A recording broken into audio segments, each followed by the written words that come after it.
అంటే మీ గురువు గారి కెరీర్ మొత్తం మీద చూసుకుంటే చాలా ఇనిషియల్ స్టేజ్లో బాలకృష్ణతో వరుస హిట్లు ఇచ్చారు. ముద్దుల మామయ్య అయితే అసలు ఇంకా మువ్వగోపాల్ సో ఇట్లా వరుస హిట్లు ఇచ్చుకుంటా పోయారు అనమాట. సో బాలకృష్ణ గారితో ఉన్న ఆ అసోసియేషన్ మీరు గమనించింది ఎప్పుడైనా ఒక సందర్భం ఉందా? అంటే నేను యాక్చువల్గా బాలకృష్ణ గారు పనిచేసిన భార్గవ ఆర్ట్స్లో చేశారండి ఆయన ఎక్కువ. అవును.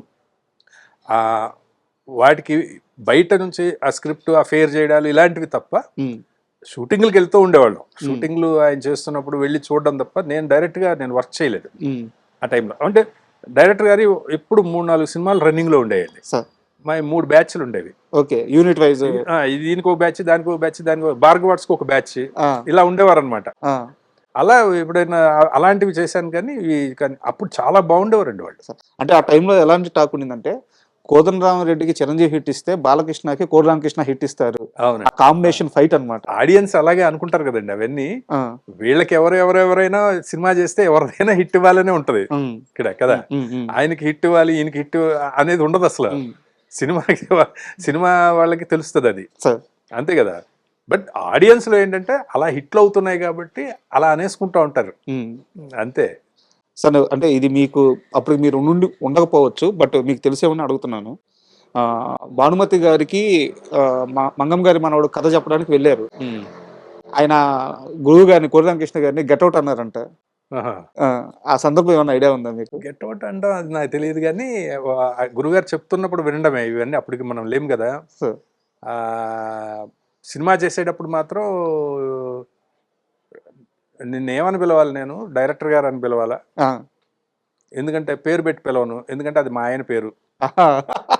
రామకృష్ణ గారు అని, భానుమతి రామకృష్ణ గారు అంటారు. భానుమతి గారి హస్బెండ్ పేరు రామకృష్ణ గారు. ఆయన డైరెక్టర్, ఒకప్పుడు పెద్ద డైరెక్టర్. ఆయన పేరు పెట్టి పిలవను నేను.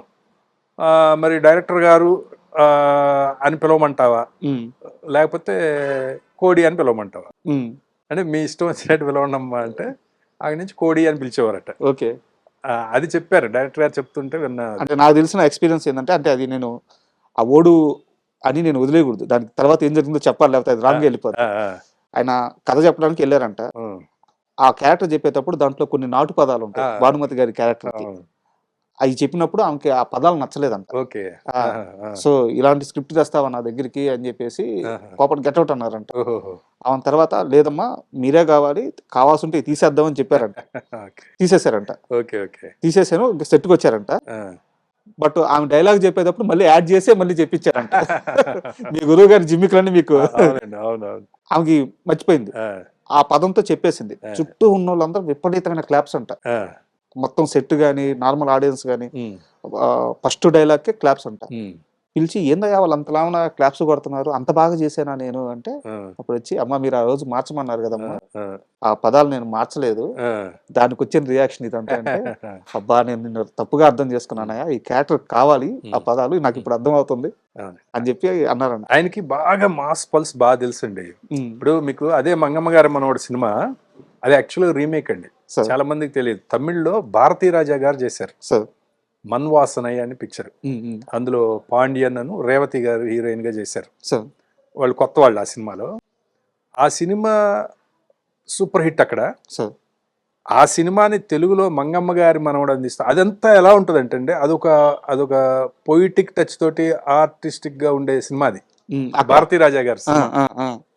దాని ముందు అది చూసినప్పుడు అది చేద్దాం అనుకున్నప్పుడు అసలు తెలుగుకి ఇంత రాగా ఉన్న సినిమా అసలు ఎలా ఆడుతుంది, ఇందులో కమర్షియాలిటీ ఏముంది, అసలు హీరోయిజం ఏముంది, లేకపోతే ఇది పోయి బాలకృష్ణ గారితో ఎలాగా అని చాలా మంది చెప్పారటండి ఆ టైంలో. అంటే అది వర్కౌట్ అవ్వదు అని.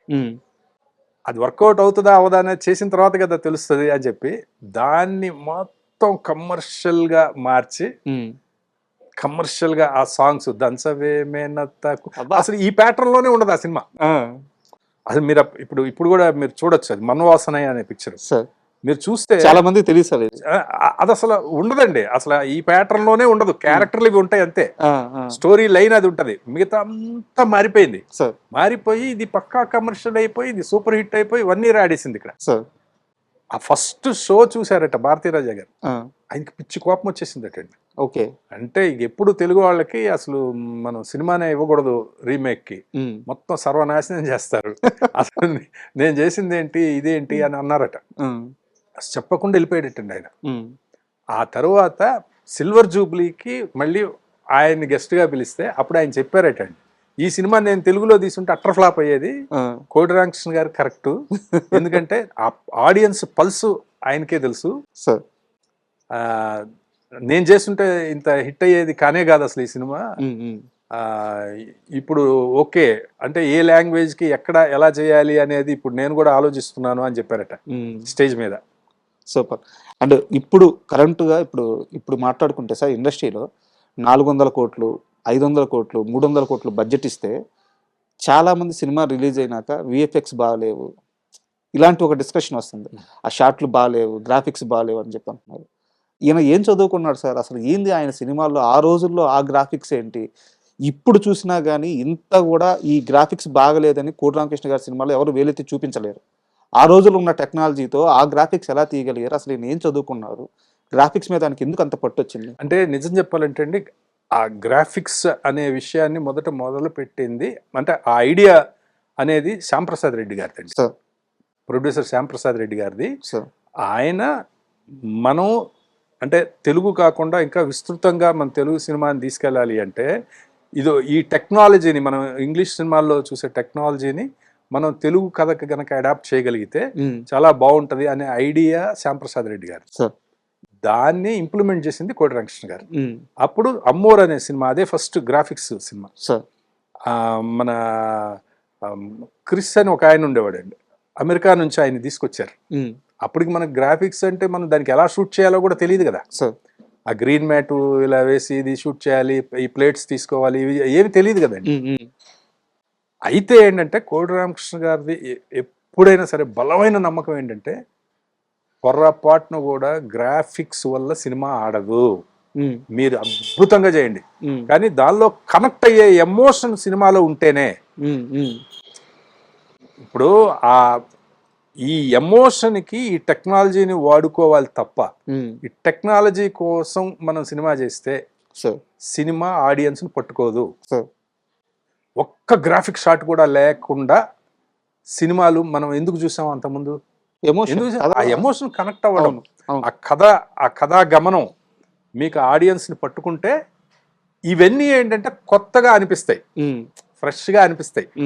ఇప్పుడు అదే ఫీలు మనం మిచ్చల్ కెమెరాలో మన వితాచార్య గారు చేసినప్పుడు మనం ఆహా ఓహో అని చప్పట్లు కొట్టాం కదా. ట్రిక్ షాట్స్ అన్ని మిచ్చల్ కెమెరాలో చేసేవాళ్ళండి. అవన్నీ ట్రిక్ ఫోటోగ్రఫీ, రవికాంత్ నాగాయిచ్ గారు ఎంత అద్భుతంగా ఉంటాయి. వాటికన్నిటికి ఎందుకు కనెక్ట్ అయ్యాం మనం అంటే ఆ ముందున్న కథా గమనం, ఆ ఎమోషన్స్ అవన్నీ ఉన్నాయి కాబట్టి. ఇప్పుడు రావణాసురుడు అలా వీరాభిమన్యు సినిమాలో, బ్లాక్ అండ్ వైట్ సినిమాలో కుంభకర్ణుడు అలా పడుకొని ఉంటే ఇంత ఉంటారండి, లిల్లీ పుట్స్ లాగా ఇంత ఉంటారు సైనికులు. వాళ్ళందరూ నిద్రపోతుంటే నిచ్చెలు వేసుకుని ఎక్కి పైన ముక్కు మీద వాటి మీద సోలాలు పెట్టి పొడుస్తుంటారు. చాలా మంది సిపాయిలందరూ పొడుస్తూ ఉంటారు లేపడానికి. అది చూసి ఆహా ఓహో అని మనం అనుకున్నాం కదా.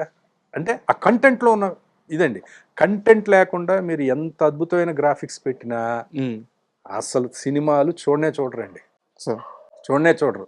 ఒకవేళ గ్రాఫిక్స్ బాగోకపోయినా ఆ కథా గమనం, ఆ స్క్రీన్ ప్లేలో మీరు ఆడియన్ని పట్టుకున్న విధానం కనుక గొప్పగా ఉంటే, ఆ ఎమోషన్ కనుక వర్కౌట్ అయితే 1 గ్రాఫిక్స్ బాగోపోయినా ప్రేక్షకులు క్షమించేస్తారు. ఆయన దీన్ని ఎమోషన్ నమ్ముతారు, ఓకే 100%. బట్ ఈ గ్రాఫిక్స్ ని వేరే రేంజ్ కి తీసుకెళ్లిపోయారు ఆ రోజుల్లో. అది కూడా అవునండి.